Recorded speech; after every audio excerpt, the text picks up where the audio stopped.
गुर्जर प्रतिहार को लेकर के दो तीन खास बातें दिखाई पड़ती हैं। आपको बताया हुआ था कि त्रिपक्षीय संघर्ष में तीन पक्ष भाग ले रहे हैं। पहला पूर्व का बंगाल की दर है, पूर्व भारत में है पाल वंश, पश्चिम भारत में गुजरात, राजस्थान, मध्य प्रदेश वाला ये जो एरिया है वो गुर्जर प्रतिहार के नियंत्रण में था। तो पश्चिम भारत में गुर्जर प्रतिहार, दक्षिण भारत में कर्नाटक वाले क्षेत्र से संबंधित राष्ट्रकूट वंश, कल उस पर बात हमने किया हुआ है। शुरुआत करें।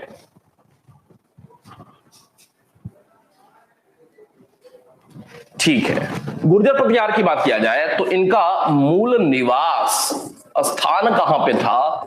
इनका मूल निवास स्थान उज्जैन में था और इनकी आरंभिक राजधानी कहां पे थी?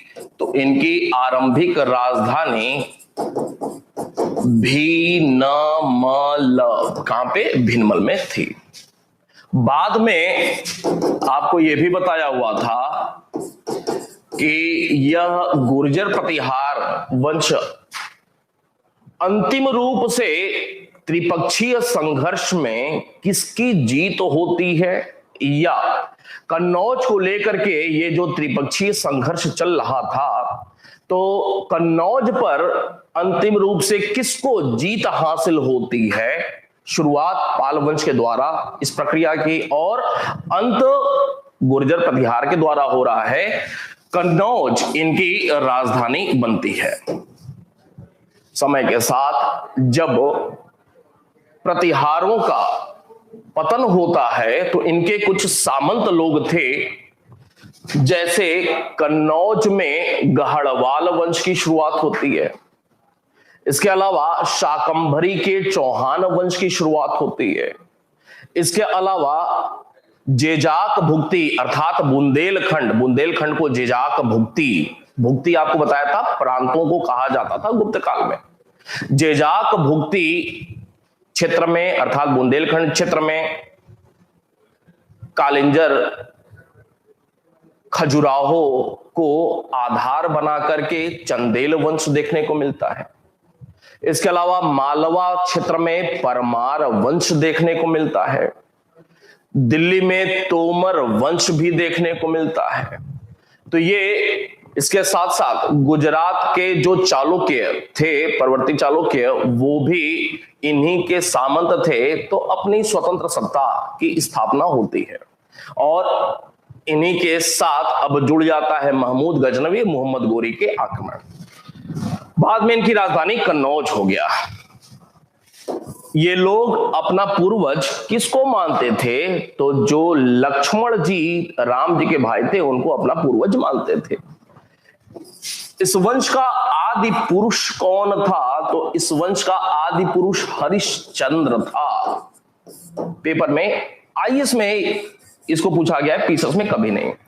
इस वंश का जो संस्थापक था वो कौन था? तो इस वंश का संस्थापक नागभट्ट प्रथम था।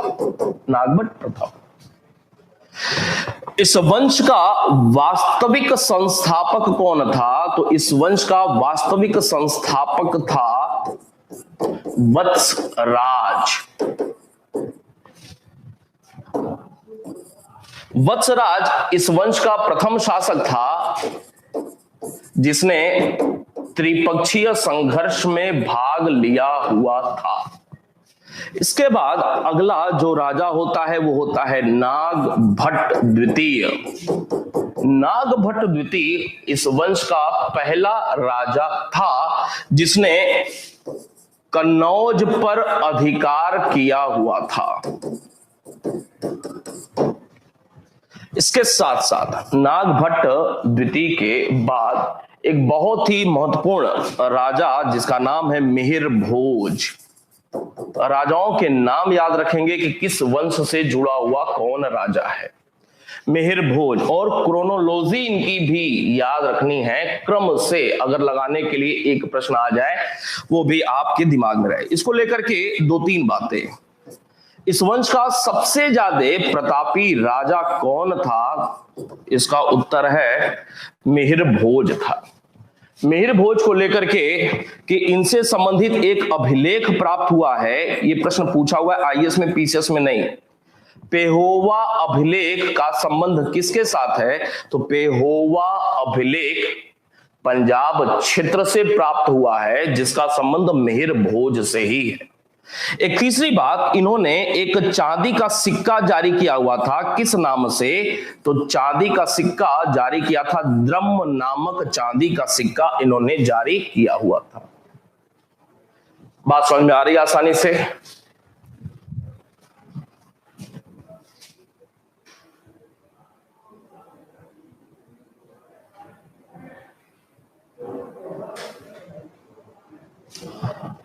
आगे बात करेंगे।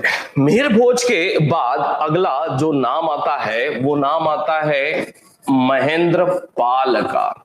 इसमें भी महेंद्र पाल है। पाल को लेकर के यही कंफ्यूजन हो जाता है। गुर्जर प्रतिहार में भी महेंद्र पाल नाम से एक राजा था, कंफ्यूज नहीं होइएगा तनिक भी। महेंद्र पाल, इनका एक प्रमुख विद्वान दरबारी था जिसका नाम था राजशेखर, अपने समय के प्रकांड विद्वान। राजशेखर दो बातों से फेमस हुए। एक तो अपनी विद्वत्ता की वजह से, बहुत सारी किताबें लिखी हुई हैं, 4-5 हम भी देखेंगे। और इनके समय काल की जो सबसे सुंदर महिला का नाम आता है अवंती सुंदरी, तो इन्होंने विवाह कर लिया था अवंती सुंदरी से। अवंती सुंदरी कथा एक आपने किताब भी देखी, दंडिन के द्वारा लिखी हुई। राजशेखर का विवाह अवंती सुंदरी के साथ हुआ था और राजशेखर ने कुछ किताब लिखी हुई थी, जैसे एक का नाम है विद्धशाल भंजिका। विद्धशाल भंजिका किताब और राइटर के नाम जरूर याद रखना है, विद्धशाल भंजिका। इसके अलावा बाल रामायण, इसके अलावा बालकोश, इसके अलावा भुवन कोश, बाल रामायण, बरवै रामायण, इस प्रकार की इन्होंने कुछ किताबें लिखी हुई थी राजशेखर। इसके बाद महेंद्र पाल के बाद एक नाम आता है महिपाल प्रथम का। महिपाल, और महिपाल को लेकर के एक बात कि इसके समय गुर्जर प्रतिहार क्षेत्र में बगदाद निवासी अल मसूदी आया हुआ था। महिपाल के बाद अगला नाम आता है राज्यपाल का एंड त्रिलोचन पाल का। और इन दोनों के समय ही, पहले राजपाल फिर बाद में त्रिलोचन पाल, महमूद गजनवी का आक्रमण हुआ था इनके क्षेत्रों में, राजपाल और त्रिलोचन पाल के समय। इस वंश का अंतिम राजा था यशपाल, बात जाकर के यहां पे समाप्त होती है।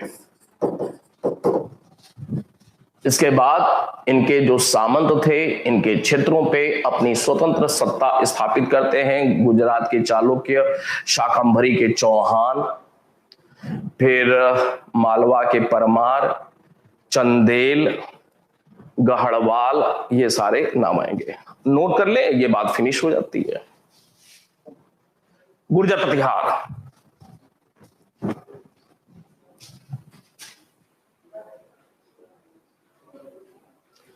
जी गुर्जर प्रतिहार, इनका मूल निवास स्थान उज्जैन था, जबकि इनकी आरंभिक राजधानी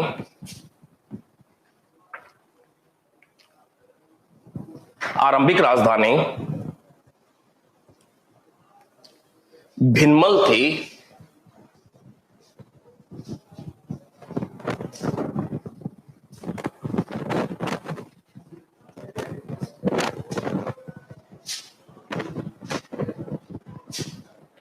कालांतर में इनकी राजधानी कन्नौज में स्थापित हुई।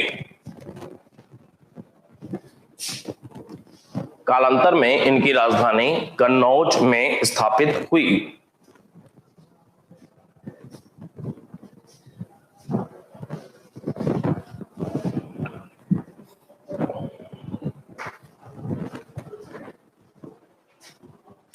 ये लोग अपना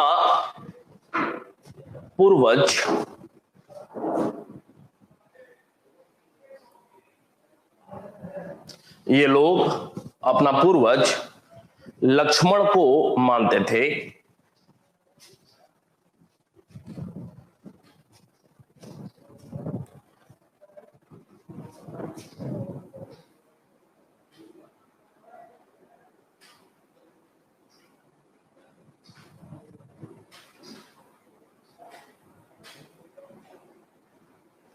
ये लोग अपना पूर्वज लक्ष्मण को मानते थे।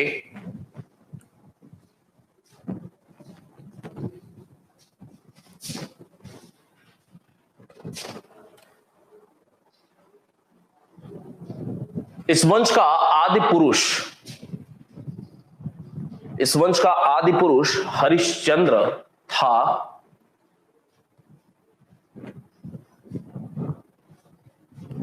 इस वंश का आदि पुरुष हरिश्चंद्र था।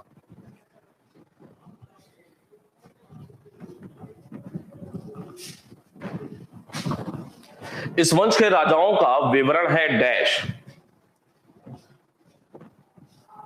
इस वंश के राजाओं का विवरण है डैश।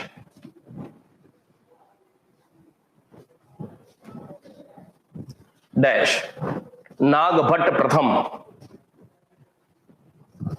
नागभट्ट प्रथम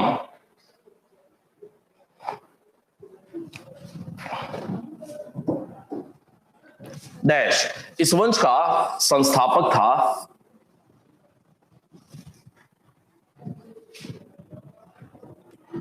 इस वंश का संस्थापक था।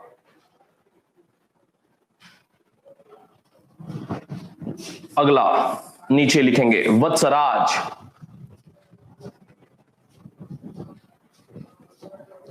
वत्सराज डैश इस वंश का वास्तविक संस्थापक था।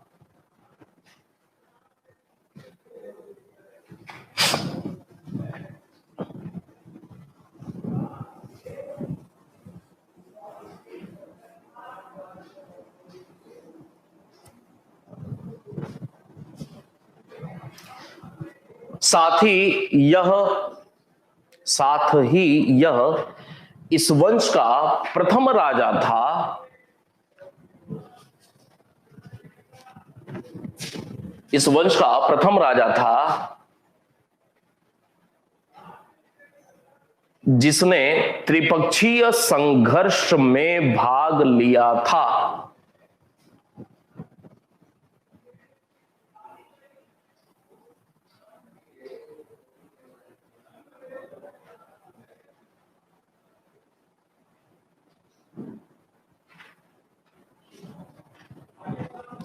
त्रिपक्षीय संघर्ष में भाग लिया था।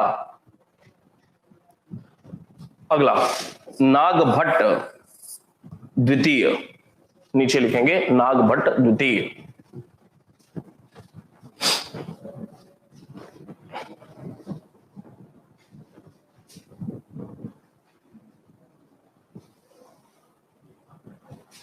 डैश इसने सर्वप्रथम कन्नौज पर अधिकार कर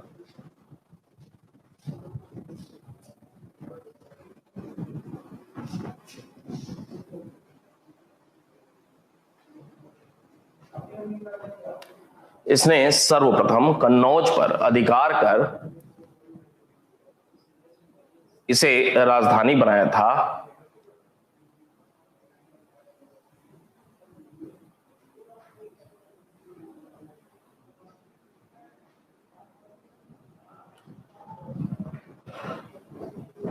अगला नीचे लिखेंगे मिहिर भोज।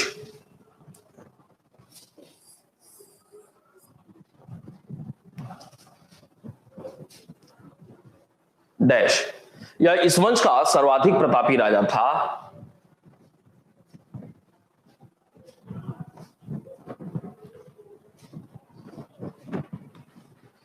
जिसने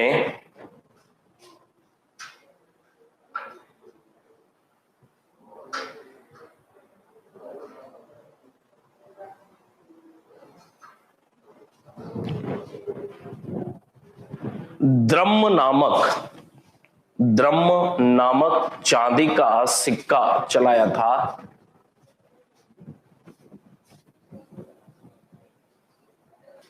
जिसने द्रह्म नामक चांदी का सिक्का चलाया था।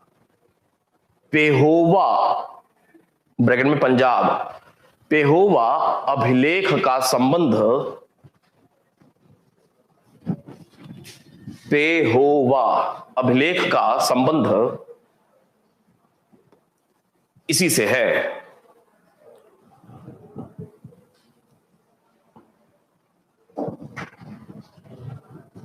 नीचे अगला, महेंद्रपाल प्रथम, महेंद्रपाल प्रथम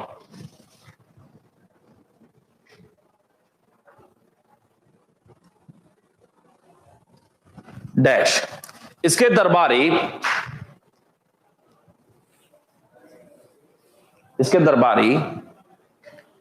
प्रख्यात विद्वान राजशेखर थे।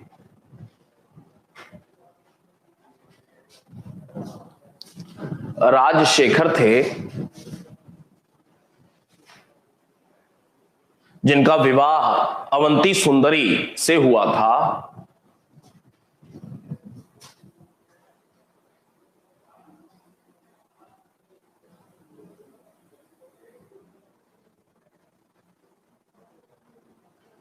अवंती सुंदरी से हुआ था। राजशेखर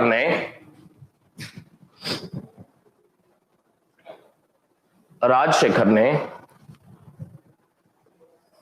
विद्याशाल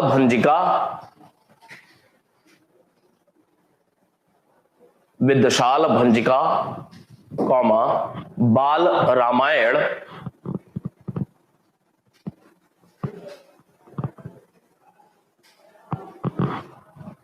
कौमा बालकोश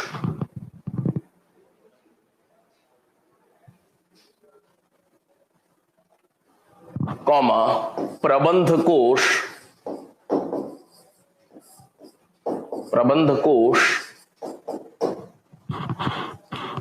कौमा भुवनकोश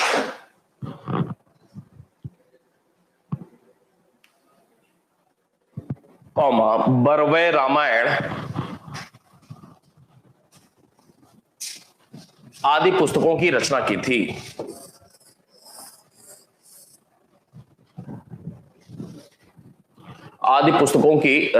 थी।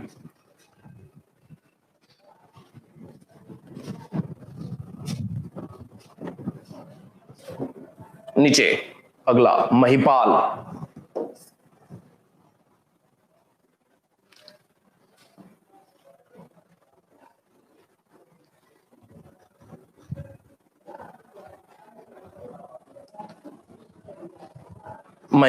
डैश, इसके समय ही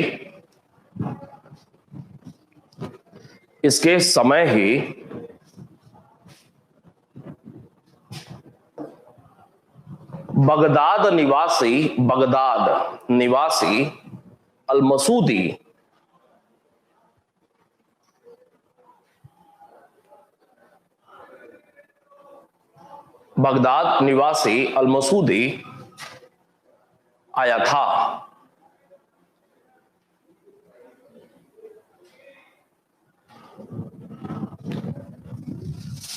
अगला, राज्यपाल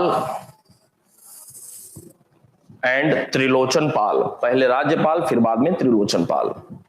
राज्यपाल का बेटा था त्रिलोचन पाल। डैश, इन दोनों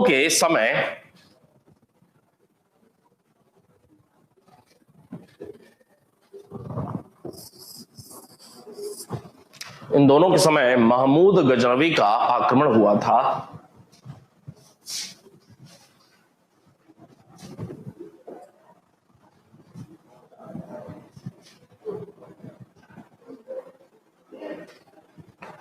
इन दोनों के समय महमूद गजनवी का आक्रमण हुआ था।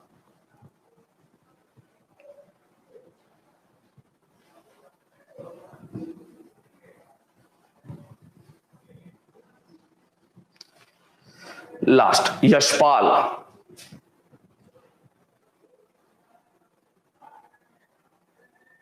यशपाल डैश इस वंश का अंतिम राजा था।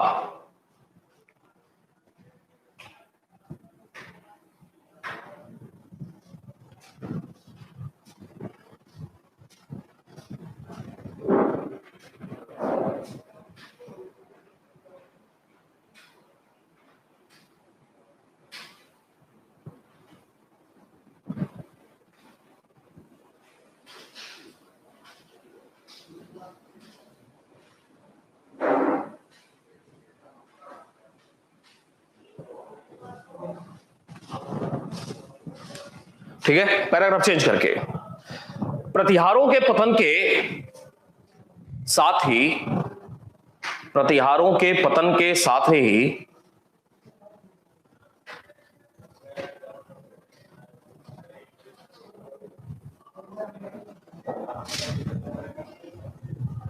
इनके ही क्षेत्रों पर, इनके ही क्षेत्रों पर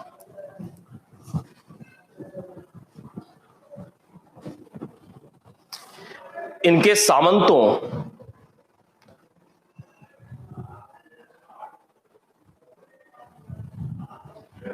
इनके सामंतों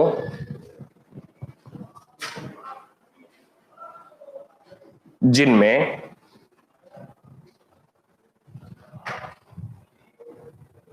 कन्नौज का गढ़वाल वंश, कन्नौज का गढ़वाल वंश, कौमा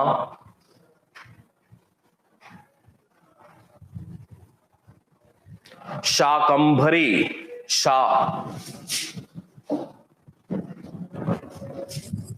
शाकंभरी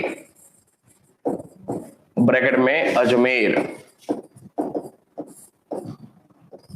शाकंभरी के चौहान वंश,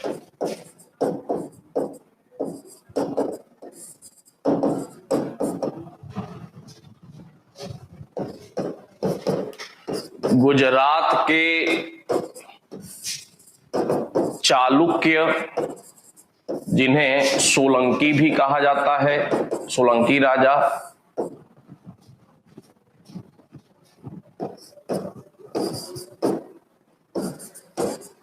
कौमा मालवा के परमार,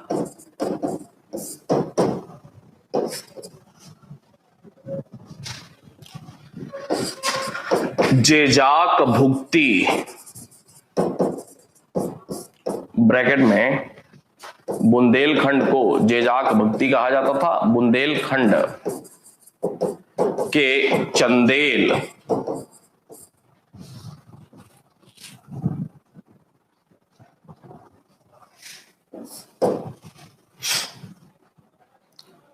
तोमर वंश, दिल्ली के तोमर वंश, दिल्ली के तोमर वंश,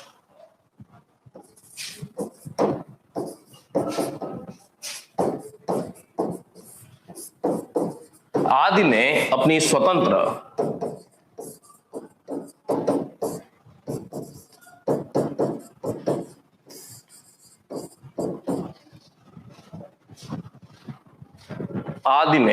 स्वतंत्र राजसत्ता स्थापित की।